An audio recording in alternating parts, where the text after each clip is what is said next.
നമസ്കാരം. എല്ലാം ഞാനാണ് പാർട്ടിയും ഞാൻ തന്നെയാണ് സർക്കാരും എന്ന് തീരുമാനിച്ചിരിക്കുന്ന ചിലരുണ്ട്. CPM-ൻ്റെ പാർട്ടിക്കുള്ളിലും ഒപ്പം തന്നെ ഇടതുപക്ഷ ജനാധിപത്യ മുന്നണി സർക്കാരിൻ്റെ കീഴിലും. അങ്ങനെ സർക്കാരും പാർട്ടിയുമൊക്കെ ഞാനാണ് എന്ന് പറഞ്ഞു നടക്കുന്ന ഒരേ ഒരാൾ പിണറായി വിജയൻ മാത്രമാണ്. ആ പിണറായി വിജയനെ തളയ്ക്കാൻ പാർട്ടി സെക്രട്ടറി MV ഗോവിന്ദനോ ഇല്ലെങ്കിൽ പാർട്ടിക്കാർക്കോ ഇനി ഇതുമല്ല ഇതിനു മുകളിലേക്ക് എത്തും എന്ന് പറയപ്പെടുന്ന ദേശീയ നേതൃത്വത്തിലെ സീതാറാം യെച്ചൂരിക്കോ കഴിയുന്നില്ല എന്നുള്ളതാണ് വസ്തുത. പരാജയപ്പെട്ടു എന്നത് ശരി തന്നെയാണ്, പക്ഷേ അത് അംഗീകരിക്കാത്ത ഒരേ ഒരാൾ പിണറായി വിജയൻ മാത്രമാണ്.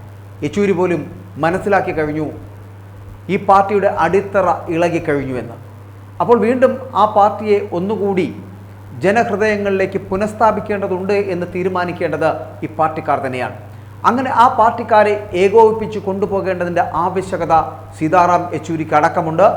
അങ്ങനെ ചെയ്തില്ല എങ്കിൽ, കേരളത്തിലെങ്കിലും ഇവിടെ ഈ ചെങ്കൊടി പാറി കളിച്ചില്ല എങ്കിൽ പിന്നെ അങ്ങ് ഡൽഹിയിലിരിക്കുന്ന സീതാറാം യെച്ചൂരിക്ക് എന്തു വില?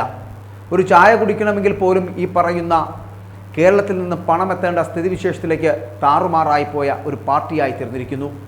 ഇനി എന്തുകൊണ്ട് തോറ്റു എന്ന് ചോദിച്ചാൽ അതിനുത്തരം പറയാത്ത മൗനിയായ ഒരു മുഖ്യമന്ത്രി, ചെയ്തു കൂട്ടിയ ചെയ്തികളൊക്കെ ജനഹൃദയങ്ങളിൽ നിന്ന് അകലാൻ മാത്രമാണ് പ്രേരിപ്പിച്ചത്, അല്ലെങ്കിൽ അത്തരത്തിലുള്ള ഘടകമായത് എന്ന് തിരിച്ചറിയാത്ത ഒരേ ഒരാൾ. പക്ഷെ ചിലരുടെയൊക്കെ തല ചിലപ്പോൾ ഉരുണ്ടേക്കും. കാരണം അത്തരത്തിലുള്ള സ്ഥിതിവിശേഷമുണ്ട്. ഘടകകക്ഷികൾ പോലും പറയുന്നു തോൽവി ഉണ്ടായിരിക്കുന്നു, ആ തോൽവി ജനങ്ങൾ അകന്നതുകൊണ്ടാണ് എന്നുള്ളതാണ്.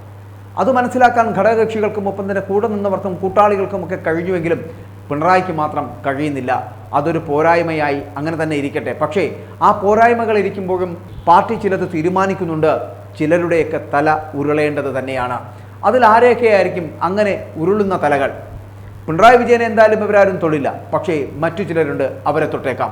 അതിലൊന്ന് എന്ന് പറയുന്നത് ഇവിടെ EP ജയരാജൻ ഇടതുമുന്നണിയുടെ കൺവീനറാണ്. ഇടതുമുന്നണി കൺവീനർ സ്ഥാനത്ത് നിന്ന് മാറ്റണമെന്ന ആവശ്യം CPI അടക്കം ഔദ്യോഗികമായിട്ട് ഉന്നയിക്കും. EP ജയരാജൻ ഇടതുമുന്നണി കൺവീനറായിരിക്കാൻ അർഹനല്ല എന്ന് തന്നെയാണ് CPIയുടെ തീരുമാനം. സംസ്ഥാന കൗൺസിലിലൊക്കെ അത്തരത്തിലൊരു വിമർശനം ഉണ്ടാവുകയും ചെയ്തു. അപ്പോൾ EP-യുടെ സമീപനം മുന്നണിയെ വഞ്ചിക്കുന്ന ഒന്നായി മാറി എന്നുള്ള ഒരു വിലയിരുത്തൽ, അതാണ് CPIയുടെ യോഗത്തിലടക്കമുണ്ടായത്. ഇതിനൊപ്പം മുഖ്യമന്ത്രി പിണറായി വിജയനെതിരെയും ഒക്കെ ശക്തമായ വിമർശനം CPIയിലുണ്ടായി. തൃശ്ശൂരിലെ CPIയുടെ സുനിൽകുമാറിൻ്റെ തോൽവിയിൽ CPI ചില ഗൂഢാലോചനകൾ അടക്കം ഇപ്പോൾ സംശയിക്കുന്നുണ്ട്. തൃശ്ശൂർ മേയറുടെ BJP മനോഭാവത്തെയും ഒക്കെ അംഗീകരിക്കുന്നില്ല CPI. ഈ മേയറെ നിലനിർത്തി കോർപ്പറേഷൻ ഭരണം തുടരുന്നതിൽ ഒരു അർത്ഥവുമില്ല എന്നും മേയറെ മാറ്റണമെന്ന ആവശ്യം കൂടി CPI മുന്നോട്ട് വെക്കുന്നുണ്ട്. CPM-ന് മുൻപിൽ തൃശ്ശൂരിലെ നേതാക്കൾ അടക്കം ആവശ്യപ്പെടുന്ന അത്തരത്തിലൊരു കാര്യമാണ്. സംസ്ഥാന കൗൺസിൽ അടക്കം ഇത്തരത്തിൽ തീരുമാനങ്ങളിലേക്ക് എത്തുകയാണ്. ഇടതുമുന്നണിയിൽ CPI ഉന്നയിക്കാൻ പോകുന്നത് ഇത്തരത്തിലുള്ള ഗൗരവമുള്ള വിമർശനങ്ങളാണ്. ഈ വിമർശനങ്ങൾ കേൾക്കാതെ പോകാൻ CPM-ന് കഴിയില്ല. പിണറായി വിജയൻ മുഖ്യമന്ത്രിയായ ശേഷം ആദ്യമാണ് ഇത്രയും ഗുരുതരമായിട്ടുള്ള ആരോപണങ്ങൾ CPIയുടെ ഭാഗത്തു നിന്നടക്കം CPM-നെതിരെ ഉയരുന്നത് എന്നുള്ളതാണ് ഒന്നാമത്തെ കാര്യം. പാർട്ടിയുടെയും മുന്നണിയുടെയും സർക്കാരിൻ്റെയും രീതി തിരഞ്ഞെടുപ്പ് പരാജയത്തിന് പ്രധാന കാരണമായിട്ടുണ്ട് എന്ന് തന്നെയാണ് CPI പറയുന്നത്. ഇതിൽ മാറ്റമുണ്ടാകണം. മുഖ്യമന്ത്രിയിലേക്ക് കേന്ദ്രീകരിക്കുന്ന രാഷ്ട്രീയ രീതി അപകടകരമാണ് എന്ന് തിരിച്ചറിയണം.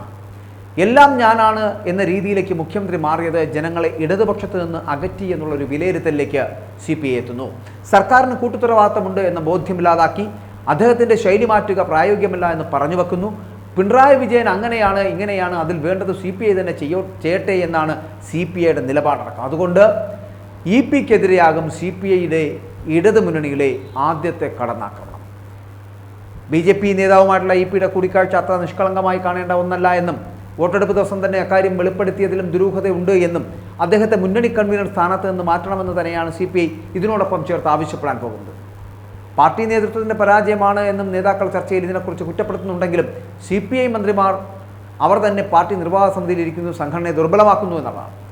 CPI മന്ത്രിമാരുടെ പ്രവർത്തനവും മെച്ചപ്പെട്ടതല്ല എന്ന യോഗം തീരുമാനിക്കുന്നുണ്ട്. നേരത്തെ മന്ത്രിമാരെ സംസ്ഥാന നിർവാഹക സമിതിയിൽ നിന്ന് മാറ്റുന്ന രീതി സ്വീകരിച്ചിരുന്നു. ഇത്തവണ അതിൽ മാറ്റം വരുത്തിയതിൻ്റെ കോട്ടം അത് പാർട്ടിക്കുണ്ടാവുകയും ചെയ്തിട്ടുണ്ട്. അതിനാൽ മന്ത്രിമാരെ പാർട്ടി നിർവാഹക സമിതിയിൽ നിന്ന് മാറ്റണമെന്നുള്ള ഒരു ആവശ്യം കൂടി CPI മുന്നോട്ട് വെക്കുന്നു. അതുപോലെ നവകേരള സദസ്സ് അതുകൊണ്ട് ഒരു ഗുണവും ഉണ്ടായിട്ടില്ല എന്ന് മാത്രമല്ല ജനങ്ങളെ എതിരാക്കുകയാണ് അത് ചെയ്തത്. ഇടതുമുന്നണി ഒന്നിച്ചൊരു പ്രചാരണ ജാഥയാണ് നടത്തിയിരുന്നുവെങ്കിൽ രാഷ്ട്രീയപരമായിട്ടുള്ള നേട്ടമെങ്കിലും ഉണ്ടാകുമായിരുന്നു എന്നുള്ളതാണ്. ക്ഷേമ പദ്ധതികളെല്ലാം മുടങ്ങിക്കിടക്കുമ്പോൾ സർക്കാരിൻ്റെ യാത്ര ദൂർത്താണ് എന്നുള്ള ബോധ്യം അത് ജനങ്ങൾ ഉണ്ടാക്കി എന്നുള്ളൊരു വിമർശനം കൂടി CPI മുന്നോട്ട് വെക്കുന്നുണ്ട്. ഇതൊന്നും മനസ്സിലാക്കാത്ത ഒരേ ഒരാൾ അതാരാണ്? അതാണ് ഞാൻ പറഞ്ഞത്, ഘടകകക്ഷികളും കൂടെ നിൽക്കുന്നവരുമൊക്കെ ആരെങ്കിലുടെയൊക്കെ തല ഉരുണ്ടേ പറ്റൂ എന്ന് പറയപ്പെടുമ്പോൾ ആ തലകൾ എന്ന് പറയപ്പെടുന്നത് ഇ പി ജയരാജൻ്റെയും തൃശ്ശൂരിലെ ഈ പറയുന്ന മേയറുടെയും മാത്രം തല ഉരുണ്ടാൽ മതിയോ? ഇവരാണോ ഈ പരാജയത്തിന്, വൻപൻ പരാജയത്തിന് ഉത്തരവാദി? ഇതിലെ വൻപൻ പരാജയത്തിൻ്റെ പൂർണ്ണമായിട്ടുള്ള ഉത്തരവാദി എന്ന് പറയപ്പെടുന്നത് ഈ പിണറായി വിജയൻ്റെ പോസ്റ്ററുകൾ അച്ചടിച്ചതാണ്. പിണറായി വിജയൻ്റെ പേര് വെച്ച് ഈ തിരഞ്ഞെടുപ്പിനെ നേരിട്ടതാണ്. പിണറായി വിജയനെ അത്രത്തോളം ജനങ്ങൾ വെറുത്തുപോയതാണ്. എന്തുകൊണ്ടാണ് അങ്ങനെ ഒരു സംഭവം ഉണ്ടായത് എന്ന് ഇനിയെങ്കിലും തീരുമാനിക്കേണ്ടത് പാർട്ടിക്കാരാണ്. പാർട്ടിയിലുള്ള എം വി ഗോവിന്ദനെ പോലുള്ള നേതാക്കളടക്കം മാറി ചിന്തിക്കേണ്ട കാലം കടന്നിരിക്കുന്നു. ഇനിയെങ്കിലും ചിന്തിക്കണ്ടേ എന്തുകൊണ്ടാണ് ഇത്തരത്തിലൊരു സ്ഥിതിവിശേഷം നമ്മുടെ പാർട്ടിക്കുള്ളിൽ ഉണ്ടായത് എന്ന്? അങ്ങനെ ചിന്തിക്കാൻ ഈ CPM-നോ CPM-ൻ്റെ തലതൊട്ടപ്പന്മാർക്കോ കഴിയുന്നില്ല. കാരണം അങ്ങനെയാണെങ്കിൽ തൊട്ടു കളിക്കേണ്ടത്, തല വെട്ടേണ്ടത് ആരുടേതാണ്? പിണറായി വിജയനെയാണ് ആ സ്ഥാനത്ത് നിന്ന് സ്ഥാനഭ്രഷ്ടനാക്കേണ്ടത്. അതിനുള്ള കരുത്തും കഴിവും ഈ പറയുന്ന ദേശീയ സെക്രട്ടറിക്കോ സംസ്ഥാന സെക്രട്ടറിക്കോ ഇല്ല എന്നുള്ളതാണ് വസ്തുത. സീതാറാം യെച്ചൂരി ആണെങ്കിലും ഇവിടുത്തെ സംസ്ഥാന സെക്രട്ടറി, CPM-ൻ്റെ സംസ്ഥാന സെക്രട്ടറി MV ഗോവിന്ദനാണെങ്കിലും ഇവർക്ക് രണ്ടുപേർക്കും പിണറായിയെ തൊടാൻ കഴിയില്ല എന്നുള്ളതാണ്. അപ്പോൾ ഒരു മാറ്റമുണ്ടാകണ്ടേ, ഒരു തിരുത്തലുകൾ ഉണ്ടാകണ്ടേ? ഞങ്ങൾ തിരുത്തിതാ മുന്നോട്ട് പോവുകയാണ് എന്ന് പറയാൻ വേണ്ടി CPI പറയുന്ന ചില വാദങ്ങൾ മുന്നോട്ട് പോകാം. അങ്ങനെയാണെങ്കിൽ ഒന്നാമത്തെ തല ഇ പി ജയരാജൻ്റെതാകട്ടെ, രണ്ടാമത്തത് തൃശ്ശൂരിലെ മേയറുടേതാകട്ടെ. പക്ഷേ ഇവർ മാത്രം മതിയോ എന്നുള്ള ചോദ്യം ഇടതുമുന്നണിയിലെ ഘടകകക്ഷികളും ഒപ്പം തന്നെ CPM-ൻ്റെ സാരഥികളും നേതാക്കളും അണികളും അടക്കമുള്ളവർ ചോദിക്കുമ്പോൾ ഉത്തരമൊന്നേ ഉള്ളൂ: ഉരുളേണ്ട തല അത് പിണറായി വിജയൻ്റെയാണ്. മാറ്റേണ്ടത് മുഖ്യമന്ത്രി പദത്തിൽ നിന്ന് ഈ പിണറായി വിജയനാണ്. അത് മാറുകയാണ് വേണ്ടത്. അതിനുശേഷം തദ്ദേശ സ്വയംഭരണ തെരഞ്ഞെടുപ്പും ഒപ്പം തന്നെ ഈ വരുന്ന നിയമസഭാ തെരഞ്ഞെടുപ്പും ഒക്കെ നേരിടാം. അങ്ങനെ നേരിടുന്നതിന് പകരം പിണറായി വിജയനെ മുൻപിൽ നിർത്തിയാണ് നേരിടാൻ ഒരുങ്ങുന്നത് എങ്കിൽ ഈ പാർട്ടിക്ക് സംഭവിക്കാൻ പോകുന്നത് വലിയ ഒരു വിപത്ത് തന്നെയായിരിക്കുമെന്നുള്ള കാര്യത്തിൽ സംശയമില്ല.